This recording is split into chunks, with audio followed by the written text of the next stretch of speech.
മലയാളം. വിഷയം പ്രകൃതിയും മനുഷ്യനും. അവതരിപ്പിക്കുന്നത് ദേവാംഗന കെ. ബഹുമാനപ്പെട്ട അധ്യാപകരെ, വിധികർത്താക്കളെ, എൻ്റെ പ്രിയപ്പെട്ട കൂട്ടുകാരെ, ഏവർക്കും എൻ്റെ വിനീതമായ നമസ്കാരം. പ്രകൃതിയും മനുഷ്യനും എന്ന വിഷയത്തെക്കുറിച്ച് ഏതാനും വാക്കുകൾ സംസാരിക്കാനാണ് ഞാൻ ഇന്നിവിടെ നിൽക്കുന്നത്. ഇന്ന് ലോകമെമ്പാടും ചർച്ച ചെയ്യപ്പെട്ട് വരേണ്ട ഒരു വിഷയമാണ് ഇത്. പ്രകൃതി ദുരന്തങ്ങൾ ഇന്ന് അനേകമാണ്. വയനാട് ഉരുൾപൊട്ടലും ശിരൂർ മണ്ണിടിച്ചിലും ഉൾപ്പെടെ എത്രയെത്ര പ്രകൃതി ദുരന്തങ്ങളാണ് ഈ കഴിഞ്ഞ മാസങ്ങൾക്കിടെ സംഭവിച്ചത്. പ്രകൃതി ദുരന്തങ്ങൾക്ക് കാരണമാകുന്നത് മനുഷ്യർ പ്രകൃതിയോട് കാണിക്കുന്ന ക്രൂരതകളാണ്.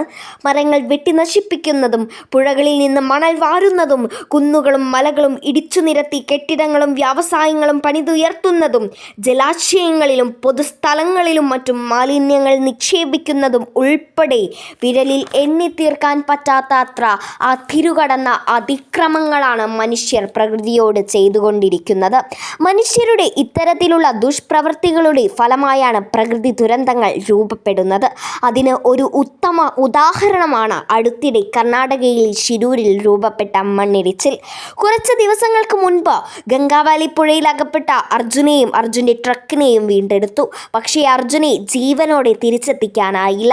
മാധ്യമങ്ങളിലൂടെയും മറ്റും നമ്മൾ അവിടുത്തെ വാർത്തകൾ സമയാസമയം കാണുന്നുണ്ടായിരുന്നുവല്ലോ. അപ്പോൾ നമ്മളിൽ ഒരാളെങ്കിലും ഒരു നിമിഷമെങ്കിലും അവിടെ എങ്ങനെയാണ് ആ മണ്ണിടിച്ചിൽ രൂപപ്പെട്ടത് എന്ന് ചിന്തിച്ചിട്ടുണ്ടോ? അതെ, അവിടെ ഉണ്ടായിരുന്ന മലകളും കുന്നുകളും അശാസ്ത്രീയമായ രീതിയിൽ സംസ്ഥാന പാതകൾ നിർമ്മിക്കുവാനായി ഇടിച്ചു തകർത്തതിൻ്റെ ഫലമായാണ് അവിടെ മണ്ണിടിച്ചിൽ രൂപപ്പെട്ടത്.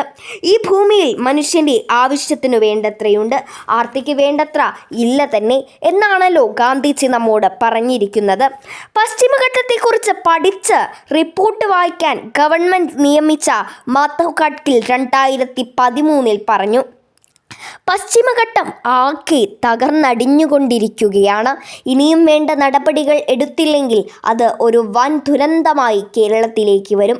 അതിന് നിങ്ങൾ കരുതും പോലെ അത്ര യുഗങ്ങളൊന്നും വേണ്ട. വെറും 4-5 വർഷങ്ങൾ മാത്രം മതി. അന്ന് ഞാനാണോ നിങ്ങളാണോ കള്ളം പറയുന്നതെന്ന് കാണാം. അതെ, മാധവ് ഗാഡ്ഗിൽ പറഞ്ഞതുപോലെ തന്നെ സംഭവിച്ചു കൊണ്ടിരിക്കുന്നു. 2018 പ്രളയവും 2019 നിലമ്പൂർ കവളപ്പാറ ഉരുൾപൊട്ടലും എന്തിനാ ഇന്ന് കേരളക്കര കണ്ടതിൽ വെച്ച് ഏറ്റവും വലിയ പ്രകൃതി ദുരന്തമായി മാറിയ മുണ്ടക്കൈയെയും ചൂരൽമലയെയും ഒന്നാകെ പുതപ്പിച്ച പ്രകൃതി ദുരന്തം. അതെ, ഇന്ന് കേരളക്കരയെ തീരാ കണ്ണീരിലാഴ്ത്തിയ വയനാട് ഉരുൾപൊട്ടലും ഉൾപ്പെടെ എത്ര പ്രകൃതി ദുരന്തങ്ങളാണ് ഈ ചുരുങ്ങിയ കാലയളവിനുള്ളിൽ കേരളത്തിൽ വന്നുപോയത്. ഇന്ന് ഭൂമിയിൽ മാലിന്യ പ്രശ്നങ്ങൾ വളരെ അധികമായി കണ്ടുവരുന്നു. വളരെ ഹരിതാപകരമായിരുന്ന പലയിടങ്ങളും ഇപ്പോൾ മാലിന്യങ്ങൾ കൊണ്ട് നിറഞ്ഞിരിക്കുന്നു. മാലിന്യ പ്രശ്നങ്ങളെക്കുറിച്ച് പറയുമ്പോൾ എൻ്റെ ഓർമ്മയിലേക്ക് വരുന്നത് ശ്രീ ഇഞ്ചക്കാട് ബാലചന്ദ്രൻ്റെ പ്രശസ്തമായ കവിതയിലെ 4 വരികളാണ്.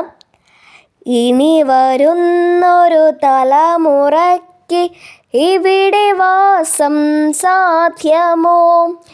മലിനമായ ജലാശയം, അതിമലിനമായൊരു ഭൂമിയും.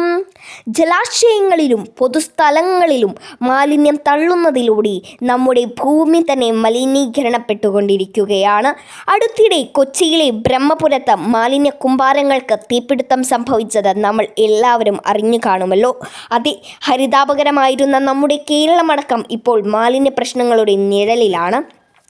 വനം മുതൽ സമുദ്രം വരെയും മണ്ണു മുതൽ വായു വരെയുമുള്ള പ്രകൃതിയുടെ ഓരോ വിഭവങ്ങളും മലിനപ്പെടുത്താതെ നോക്കേണ്ടത് നമ്മുടെ ഓരോരുത്തരുടെയും ഉത്തരവാദിത്വമാണ്. മരങ്ങൾ നട്ടുപിടിപ്പിക്കുന്ന ഒരുവൻ തന്നെ കൂടാതെ തൻ്റെ സഹജീവികളെയും സ്നേഹിക്കുന്നു എന്നാണ് തോമസ് ഫുള്ളർ പറഞ്ഞിരിക്കുന്നത്.